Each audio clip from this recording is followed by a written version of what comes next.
네, 오늘 하나님께서 우리에게 주신 말씀 찾아보도록 하겠습니다. 창세기 45장 1절부터 15절까지 본문입니다. 예, 하나님께서 오늘 우리에게 주신 말씀은 창세기 45장 1절부터 15절까지 말씀입니다. 우리 성경 말씀을 펼쳐놓고 우리 음성으로 함께 들어보도록 하겠습니다.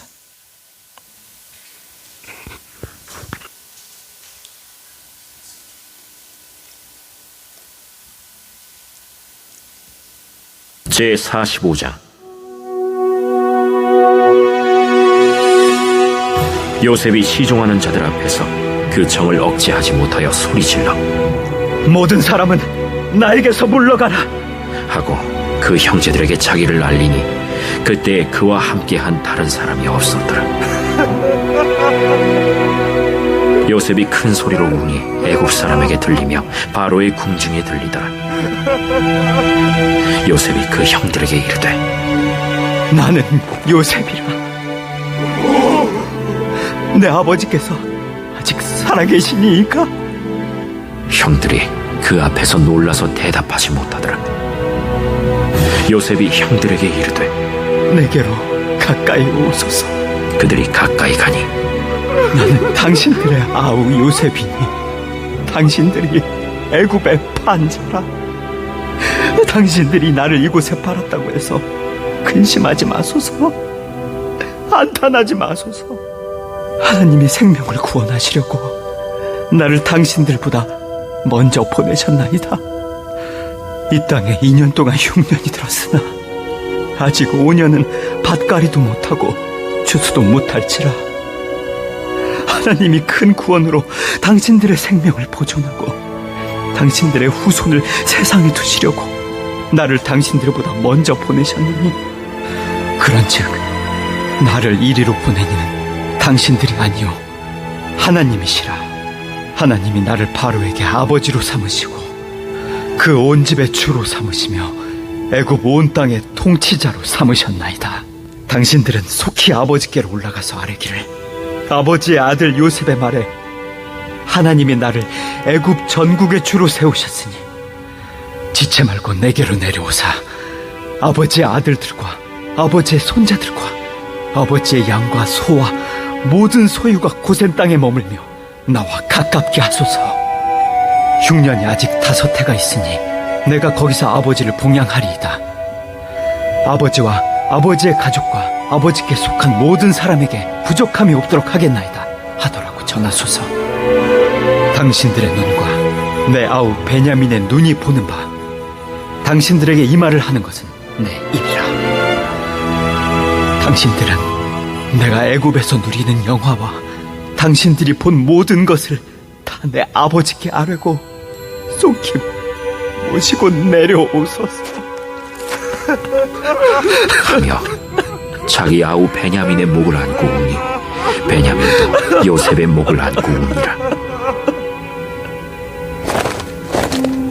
요셉이 또 형들과 입맞추며 안고 우니 형들이 그제서야 요셉과 말하니라. 아멘.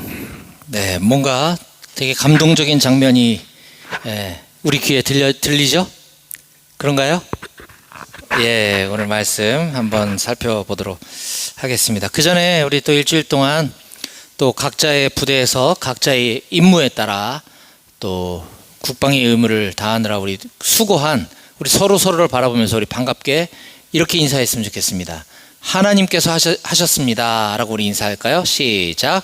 하나님께서 하셨습니다. 예, 하나님께서 하셨습니다. 네, 돌아오는 다음 주일은 이번 달 말일인데요. 8월 31일에는 지난번에 몇 번 우리 교회에 오셨던 샤이닝 밴드 SM 리, 우리 찬양 사역자 SM 리와 함께하는 샤이닝 밴드가 같이 오셔서 찬양을 인도해 주실 겁니다. 오늘처럼 이렇게 찬양하다가 삑 하고 하울링 생기는 일은 아마 없을 것 같아요. 전문 찬양 사역팀이 오셔서 찬양 인도해 주시고 같이 함께 예배 드릴 때 많은 은혜 누리시기 바랍니다. 다음 주는 많이 주일 예배 때 참석할 수 있으면 좋겠어요.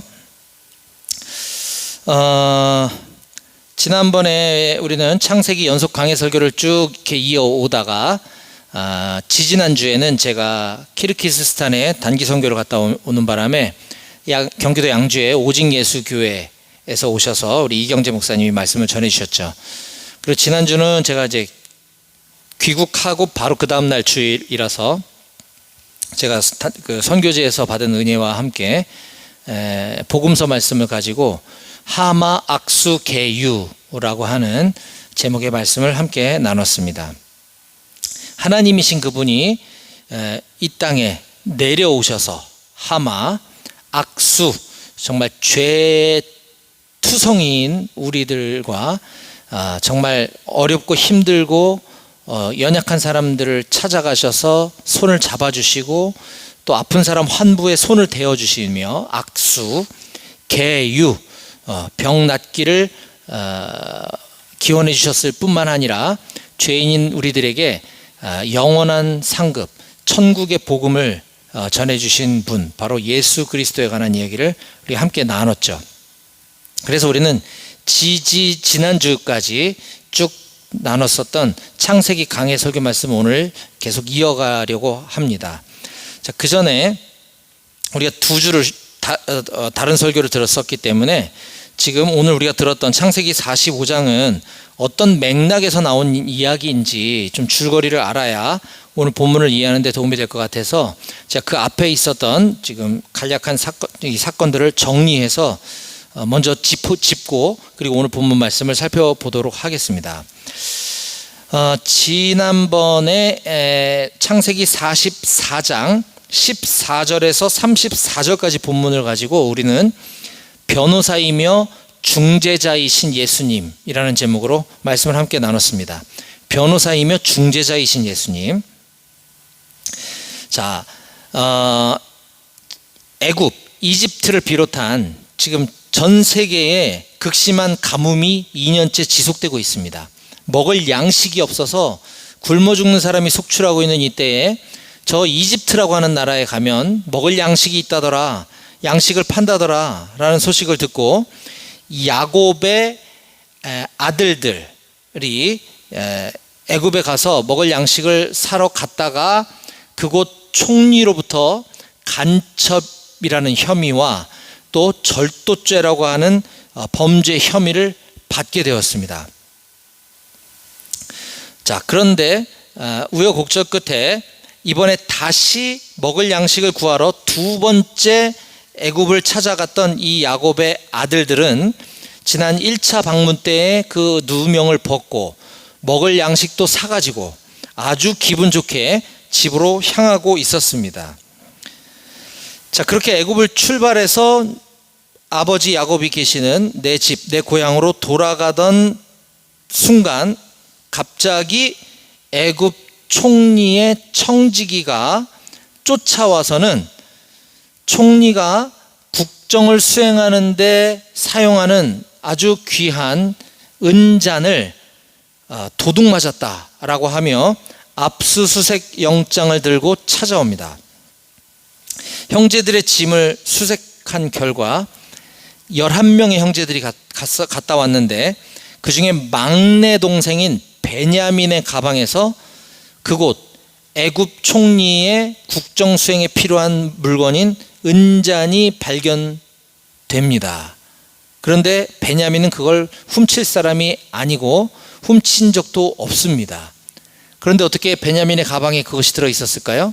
그거는 그곳 총리가 이 형제들을 테스트하기 위한 하나의 일종의 시험대였었습니다. 자, 그러면 그곳 총리는 누구고 베냐민은 누구인가? 그곳 총리는 우리가 아는 사람은 아는 것처럼 이 야곱의 아들들, 이 11형제들 중에 한 사람이었던, 원래 12형제 중에 한 사람이었던 요셉이라고 하는 사람이었죠.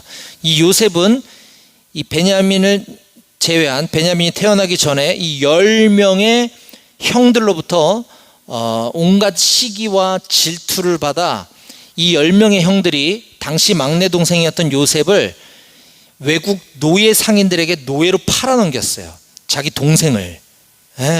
정말 파렴치한 범죄가 오늘날뿐만 아니라 이때 당시에도 있었습니다. 자, 그렇게 팔아넘겼던 동생이 바로 요셉인데 그가 그곳 당대 최고의 강대국인 애굽, 이집트의 총리가 되어 있을 줄은 꿈에도 생각을 못했었겠죠. 자, 그럼 베냐민은 누군가? 이들의 아버지 야곱에게는 4명의 부인이 있었습니다. 그 4명의 부인 중에 야곱이 가장 사랑했던 아내는 라헬이었어요. 라헬. 자, 어쨌거나 이 4명의 부인들로부터 야곱은 12명이나 되는 아들들을 쫙 낳았는데 그 중에 자기가 가장 사랑했던 아내 라헬이 낳은 아들은 2이었습니다. 하나가 요셉, 방금 얘기했던 애굽의 총리가 되어 있는 그 요셉이고, 또 한 아들이 바로 오늘 본문에 나오는 베냐민이었던 거죠.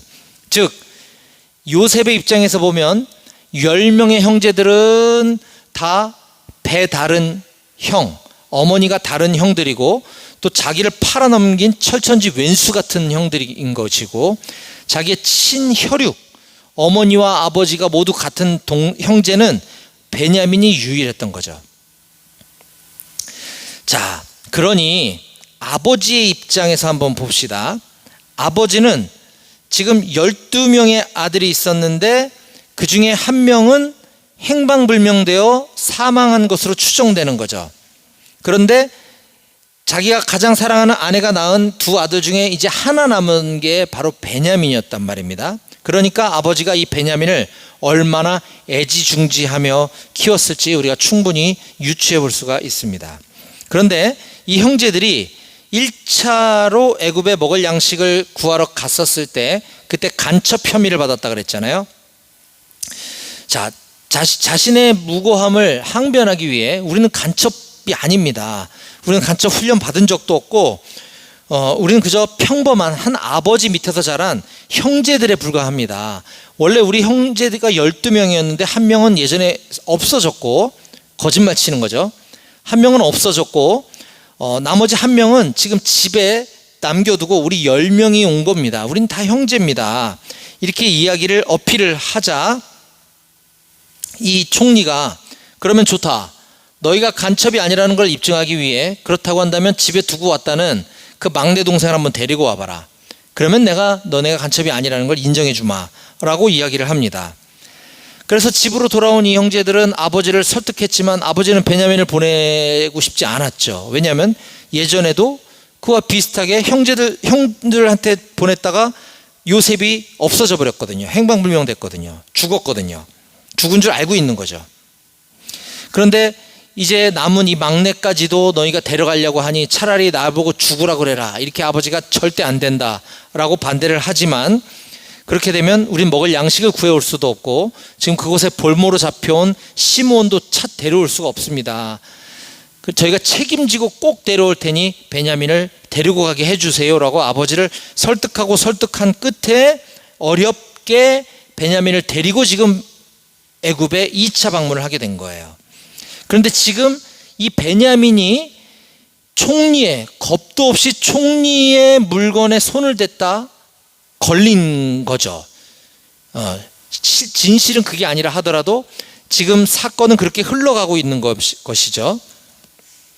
그러니 베냐민은 빼도 박도 못하고 지금 애굽에 끌려가 지금 그곳에서 평생 감옥에 살아야만 하는 이런 상황이 벌어지게 되자 이제 나머지 형제들도 아버지에게 그렇게 큰 소리치고 아버지한테 그렇게 약속을 하고 지금 베냐민을 어렵게 데려왔는데 베냐민을 그곳에 띄워두고 우리끼리 갈 수가 없게 된 거죠. 그러니 다 같이 애굽으로 되돌아가게 됩니다. 그러자 그 11명의 형제들 중에 넷째 아들인 유다가 대표성을 띠고 요셉 그 애굽 총리에게 다음과 같이 항변을 합니다. 44장 16절 한번 볼까요? 오늘 본문 바로 위에 있죠. 16절 44장. 유다가 말하되 우리가 내 주께 무슨 말을 하오리이까. 여기서 내 주께란 총리, 내 눈앞에 있는 상대방을 높이는 표현이라 그랬어요. 우리가 내 주께 무슨 말을 하오리이까? 무슨 설명을 하오리이까? 우리가 어떻게 우리의 정직함을 나타내리이까? 잃어버린 물건, 증거가 확보됐고 그 물건이 우리 동생 가방에서 발견되었기 때문에 지금 현행범이 돼버린 거예요. 뭐 아니라고 항변하기가 어렵게 돼버렸어요. 그러니 아무런 변명을 굳이 하지 않겠습니다 라고 그냥 인정을 하는 거죠. 그러면서 이렇게 계속 이야기를 합니다. 하나님이 종들의 죄악을 찾아내셨으니 우리와 이 잔이 발견된 자가 다 내 주의 노예가 되겠나이다. 이 잔이 발견된 자, 우리 막내 동생 베냐민 뿐만 아니라 우리 모두 다 같이 당신의 노예가 되겠습니다. 우리 다 같이 공동 책임을 지고 죄값을 치르겠습니다라고 항변을 합니다. 유다가 참 괜찮은 놈이죠. 하지만 애굽의 총리는 그럴 수는 없다라고 이야기합니다. 범죄를 저지른 자만 애굽에 남아서 죄값을 치르고 나머지 너희들은 다 집으로 돌아가라 라고 이야기합니다. 지금 이 모든 거는 요셉이 지금 이 요셉만 알고 있는 자기 형들을 지금 테스트해 보는 거라 그랬어요. 과거에 형제였던 나를 이렇게 팔아넘긴 이 형들이 지금도 그런 심보를 갖고 살아가는지 한번 보기 위해서 막내에게 누명을 덮어 씌워 본 거예요. 그랬더니 다 감옥에 가겠다, 다 노예가 되겠다라고 지금 얘기를 하니까 조금 감동되는데 약간 이 정도 느낌이었겠죠, 요셉은. 그러나 계속해서 테스트를 하는 겁니다. 결코 그럴 수 없다. 범죄자만 남기고 너희는 돌아가라. 이렇게 얘기를 합니다. 자, 그러자 이 유다가 계속해서 항변을 합니다. 길게 지금 이 베냐민이 아버지에게 어떤 존재인지, 우리가 이 막내 베냐민을 이곳에 데려오기까지 얼마나 힘들게 아버지를 설득했는지, 그리고 아버지에게 이 아이를 데려가지 못한다고 하면 아버지에게 어떻게 하겠다고 우리가 약속을 했는지, 막 이런 것들을 다 이야기를 합니다. 그러면서 만약에 우리가 베냐민을 데려가지 못한다고 한다면 아버지는 그 충격에 몸져 드러 누워 돌아가실 가능성이 아주 높습니다. 이런 말까지 하면서 급기야는 유다가 이렇게까지 이야기합니다. 44장 33절입니다. 이제 주의 종으로, 자기를 표현하는 거예요. 주의 종이라면 유다 자신을 얘기하는 겁니다. 이제 주의 종으로 그 아이를 대신하여, 베냐민 그 죄인 절도범을 대신하여 나로 하여금 그곳에 머물러 있어서 내 주 당신의 종이 되게 하시고 그 아이 베냐민은 다 나머지 형제들과 함께 올려보내 주소서. 즉 자기가 대신, 그렇다고 한다면 베냐민 대신 죄값을 치르겠습니다. 이 아이는 풀어주세요, 제발. 왜? 안 그러면 우리 아버지가 돌아가실지 모르거든요 라고 지금 얘기하는 거예요. 너무나 감동적이지 않습니까? 자, 이 말은 지금 창세기는 구약이 시작되는, 천지가 막 창조되던 그 태초 시대 때부터 시작해서 얘기가 쭉 시작이 되는 책이잖아요. 그렇죠?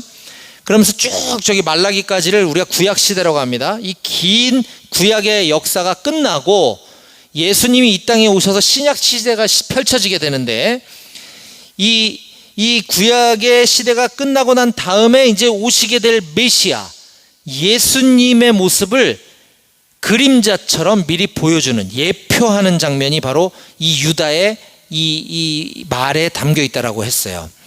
동생의 죄값을 자기가 대신 치르겠다라고 한 유다처럼 우리를 만드시고 우리를 자녀 삼아 주시고 이 땅에 보내주신 하나님을 아버지인 줄 모르고, 그런 하나님을 모른 채 외면하며 살아왔던 이 엄청난 죄, 아버지를 아버지라고 인정하지 않고 살아왔던 이런 파렴치한 죄인이었던 우리를 용서해 주시기 위해 우리 죄값을 대신 치르러 오신 분이 바로 예수님이시잖아요. 그렇죠? 그래서 이 유다의 이 장면은 바로 예수님을 미리 보여주는 장면이다 라고 했습니다. 게다가 잘못을 저지른 동생 베냐민과 또 그들의 아버지 야곱을 대신해서 지금 이 애굽 총리에게 지금 변호를 하고 있는 거잖아요, 유다가. 그렇죠? 그런 것처럼 이미 예수님의 십자가 사건, 예수님의 죄값을 대신 치러주신 그 사건으로 인해 우리가 그 사실을 믿고 예수님을 나의 구원자, 나의 구주로 영접한 사람은 이미 모든 죄값이 다 치러졌습니다. 우리가 살아가면서 짓는 죄들도 그때 이미 우린 죄값이 다 치러진 거예요. 지불돼버린 거예요. 하지만 오늘날에도 계속해서 야, 네가 무슨 구원을 받아, 네가 무슨 천국을 가, 너 어제도 나쁜 짓 했잖아 라고 우리를 계속 속이는 악한 세력이 있어요. 바로 마귀 사탄이죠. 그것을 성경은 참소한다 그럽니다. 참소. 우리 죄값은 이미 다 치렀는데 자꾸 거짓말로 우리를 괴롭히고 자꾸 힘들게 만드는 그 사탄 마귀의 참소에 맞서서 지금 이 순간에도 하나님 아버지께 우리를 변호해 주시고 우리와 하나님 사이를 중재해 주고 계시는 분이 계시다. 그분이 바로 예수님이시다라고 우리가 나눴습니다. 이 사실을 잘 깨닫고 믿는 여러분들이 다 되시길 바랍니다. 아멘. 네. 자, 그래서 이제 이어지는 오늘 본문이 시작이 되는데요. 오늘 창세기 45장 1절부터 15절까지 말씀의 제목을 저는 이렇게 정했습니다. 제목 한번 띄워줘 보실까요? 앞서 우리가 서로 인사 나눴던 하나님께서 하셨습니다 라는 제목으로 오늘 우리에게 주신 말씀을 함께 살펴보도록 하겠습니다. 아까는 인사한 거지만 오늘 설교 본문 제목 같이 함께 소리내어 다 같이 읽어볼까요? 시작. 하나님께서 하셨습니다. 예. 좀 전에 제가 앞선 창세기 44장 33절에서 4433이네요. 44장 33절에서 자기 동생 베냐민의 죄값을 대신 치르겠다고 고백했던 그 유다 형님의 얘기를 우리가 들었죠. 그 이야기를 듣는 우리도 감동적인데 요셉의 마음은 어땠겠어요? 그렇죠? 요셉은 갑자기 눈물이 왈칵 쏟아지려고 하는 거예요. 이 총리가. 자, 그런데 앞서 우리가 보았던 적이 있는데 이 요셉은 지금 오랜만에 자기 형들을 만나서 그 미움의 감정이 기쁨의 감정으로 이렇게 바뀌면서 이 형들의 말 한마디 한마디에 감정이 막 북받쳐 오르는 것을 여러 번 경험했어요. 눈물이 쏟아지려고 할 때마다 자기가 신분이 드러날까봐 총리가 갑자기 이 대목에서 왜 울지? 할까봐 황급히 자리를 피해서 눈물을 쏟아내고 왔던 장면이 벌써 2번이나 있었습니다. 자, 그때 그 장면을 잠깐 먼저 보면요. 42장 24절에 요셉이 그들을 떠나가서 울고 다시 돌아와서 그들과 말하다가 그들 중에 시몬을 끌어내어 그들의 눈앞에서 결박했다. 이런 표현이 등장하고 있고요. 또 두 번째 장면은 43장 30절 31절입니다. 요셉이 아우를 사랑하는 마음이 북받쳐 급히 울 곳을 찾아 안방으로 들어가서 울고 얼굴을 씻고 나와서 그 정을 억제하고 음식을 차리라 하매. 2차 방문 때 그들이 자기 친동생 베냐민을 데리고 온 거잖아요. 요셉이 20년 만에 자기 하나밖에 없는 친혈육 베냐민을 보는 순간 또 감정이 북받쳐 올라서 황급히 자리를 피해 울고 세수하고 안 울은 척하고 돌아왔다는 얘기를 우리가 살펴본 적이 있었죠. 자, 그런데 지금 오늘 창세기 45장 1절에서 이번 세 번째 요셉이 또 눈물을 흘리는데 이제는 눈물을 잠깐 멈추고 삼키고 자리를 피할 겨를이 없었습니다. 그냥 왈칵 쏟아져 내렸어요. 자, 45장 1절 한번 보겠습니다. 이미 통제가 불가능한 상태가 되어버렸어요. 요셉이 시종하는 자들 앞에서 그 정을 억제하지 못하여 소리질러 모든 사람을 자기에게서 물러가라 하고 그 형제들에게 자기를 알리니 그때 그와 함께한 사람이 없었더라. 요셉이 큰 소리로 우니 애굽 사람에게 들리며 바로의 궁중에 들리더라. 여기 먼저 그는 그 정을 억제하지 못한 채 소리를 질렀다 그래요. 모두 다 물러가라. 이 방에서 다 나가. 소리를 지른 거야. 애굽 사람들 다 나가 하고서 막 엉엉 대성통곡을 하면서 우니까 그 소리가 얼마나 컸던지 지금 총리가 있는 그 국회에서 저 멀리 떨어진 대통령 관저 왕궁에 있는 왕이, 바로 왕이 요셉이 우는 소리를 들었다는 거예요. 그 정도로 꺼이꺼이 대성통곡을 하면서 울었다는 거죠. 자, 그러면서 이제 요셉은 자기가 누구인지 이 자기 형제들에게 자신을 드러냅니다. 3절, 요셉이 그 형들에게 이르되 나는 요셉입니다. 내 아버지께서 아직 살아계십니까? 형들이 그 앞에서 놀라서 대답하지 못하더라. 그렇겠죠? 지금 벌써 2번이나 찾아왔단 말이에요. 2번 찾아왔고 먹을 양식 구해서 집으로 돌아가다가 베냐민이 뭐 훔쳐가지고 다시 붙잡혀서 돌아와서 지금 3번을 보도록 그는 세계 최강대국 이집트의 넘버 2 권력자인 총리지, 애굽의 총리지, 그가 자신들의 동생 요셉이라는 건 꿈에도 몰랐겠죠. 근데 지금 자기가 요셉이라고 하니 이건 뒤통수를 맞아도 이렇게 세게 맞을 일이 없었겠죠. 너무 놀라서 지금 얼음이 된 거예요. 굳어져 버린 거죠. 그러자 요셉이 이렇게 이야기합니다. 4절, 요셉이 형들에게 이르되 내게로 가까이 오소서, 내게로 가까이 오소서, 나를 가까이 와서 똑똑히 보세요 라고 하는 겁니다. 이건 겁을 주려는 게 아니라 내가 틀림없는 요셉입니다. 지금 20년 전까지 우리 같이 지냈던 형들 동생 저 요셉이라고요. 얼굴을 코앞에서 확인시켜 주려고 했던 거죠. 이집트의 총리 얼굴을 면전에서 똑바로 쳐다본 적이 없었죠. 그들은 너무 높은 사람이니까. 그래서 지금 얼굴을 보여주는 거예요. 그러면서 계속 말을 이어가고 있죠. 그들이 가까이 가니 이르되 나는 당신들의 아우 요셉이니 당신들이 애굽의 판자라. 아, 이 말은 정말 소름 끼치는 말이네요. 나는 당신들의 아우 요셉입니다 라고까지만 했어도 이 형들은 겁에 잔뜩 질려서, 아니 설마 정말이라면 그 일만큼은 잊어버렸으면 좋겠어요. 그게 잊어지겠나요 어디? 근데 20년 전에 자기들이 팔았던 동생이 자기 입으로 직접 이렇게 얘기를 하는 거예요. 당신들이 애굽에 팔아넘겼던 나 요셉입니다 라고 얘기를 하니 정말 등골이 오싹하지 않았을까요? 그렇죠? 아, 죽었다 이제. 네. 정말 살면서 최대의 공포감을 느꼈을 것 같아요.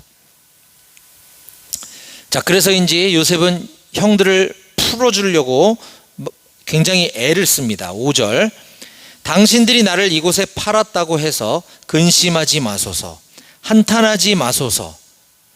하나님이 생명을 구원하시려고 나를 당신들보다 먼저 이곳에 보내신 것입니다.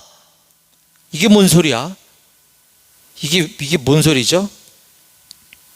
분명히 좀 전에는 내 얼굴을 똑똑히 보세요, 당신들이 이곳 이집트에 팔아넘겼던 당신들의 아우 나 요셉입니다 라고 얘기할 때는 정말 소름이 끼치고 너무너무 두려웠어요, 이 상황 자체가.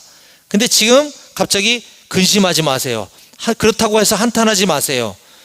이 뭐 병 주고 약 주고도 아니고 이게 뭡니까? 그런데 우리는 여기 요셉의 아주 중요한 이 말을 주목해야 합니다. 하나님이 생명을 구원하시려고 나를 당신들보다 먼저 보내신 겁니다. 하나님이 나를 보내신 겁니다. 당신들이 나를 이곳에 팔아서 내가 보낸 것이 아니라 하나님이 나를 이곳에 보내셨던 거예요 라고 얘기하는 거예요. 하나님이 하신 것입니다, 이 표현인 겁니다. 이것은요, 요셉이 그냥 겸언쩍어서 또는 너무 미안해하지 말라고 대충 하나님 들먹거리며 퉁치려고 하는 그런 의례적인 얘기가 아니에요. 요셉은 이미 자기가 이곳에 팔아넘겨진 것이 형들의 소행이긴 하지만 이것이 하나님의 큰 그림 안에서 하나님의 계획 안에 이루어진 것임을 깨닫고 그것을 진짜로 그렇게 믿고 이렇게 고백하고 있는 거예요. 왜요? 요셉이 이렇게 그때 당시 이렇게 해서 팔려오든 어떻게 왔든 여기에 오지 않았으면 지금 이 땅의 총리가 되지도 않았을 거고 그렇다면 여기에 그 많은 곡식을 미리 비축해 놓지도 않았을 거고, 그랬다면 지금 형들과 부모님과 뭐 가나안 사람들 다 굶어 죽었을지 모르는데, 하나님 덕분에 하나님이 나를 20년 전에 노예로 이곳에 팔려오게 했던, 어떻게 했던, 하나님이 나를 이곳에 먼저 보내셨기 때문에 우리가 이렇게 굶어 죽지 않도록 미리 대비시켜 주신 겁니다라고 얘기를 하고 있는 거죠. 자, 그러면서 계속 이렇게 형들에게 설명합니다. 6절. 이 땅에 2년 동안 흉년이 들었으나 아직도 5년은 밭갈이도 못하고 추수도 못할 거예요. 하나님께서는 이미 오래전에 요셉으로 하여금 사실은 하나님이, 하나님 정말 놀랍죠. 어떻게 이런 수를 생각해내셨을까? 정말 일면식도 없고 관계가 1도 없는 이집트 왕 파라오에게 꿈을 꾸게 하셨어요. 의미를 알 수 없는 이상한 꿈을 꾸게 해주셔가지고 바로 왕이 잠도 못 자고 막 괴로워하던 처지에 전국의 유명한 주술사, 꿈 해몽가들을 불러서 꿈을 해몽해보라고 알려줬지만 아무도 풀지 못했죠. 그때 히브리 노예 출신의, 그것도 깜빵에 갇혀있는 이 요셉이라고 하는 노예가, 죄수가 꿈 좀 풀 줄 안다라는 얘기를 듣고 그를 불러서 이 꿈을 풀어봐라 했더니 정확하게 푼 거죠. 사실은 꿈을 얘기해 주지도 않았는데 무슨 꿈을 꿨는지도 알고 그 꿈의 의미가 뭔지도 정확하게 해석해 준 거예요. 요셉이 어떻게 그렇게 했는가? 하나님께서 지혜를 주시고 그걸 알려주셨던 거죠. 그 덕에 요셉이 애굽의 총리로 발탁되게 되었고, 그 꿈의 내용인 즉슨 이 땅에 7년 동안 풍년이 있을 것이고 그 후로 7년 동안 극심한 가뭄, 흉년이 오게 될 건데, 그러려면 이 풍년의 때에 그 뒤에 올 흉년 7년을 대비해야 된다라고 하는 그 지혜를 발휘해서 총리로 국정 수행을 했던 거죠. 그 덕에 지금 7년 풍년이 끝나고 실제로 일어났죠, 그 일이. 그 다음에 흉년이 시작돼서 2년 동안, 2년만 가뭄이 들어도 어떻게 됩니까? 먹을 양식이 없잖아요. 그래서 지금 양식을 구하러 사방에서 몰려오고 있는 거잖아요. 아직도 5년이나 더 남았다는 걸 요셉은 너무나 잘 알고 있는 거죠. 그래서 이 모든 것이 다 하나님께서 그렇게 하신 겁니다라고 고백할 수밖에 없었던 거죠. 자, 오늘날 우리도 교회를 좀 다녔다, 내가 좀 신앙 좀 있다 하는 사람들은 종종 이와 같이 하나님이 하셨습니다, 주님이 하셨습니다, 이런 표현을 우리가 종종 자주 사용하곤 합니다.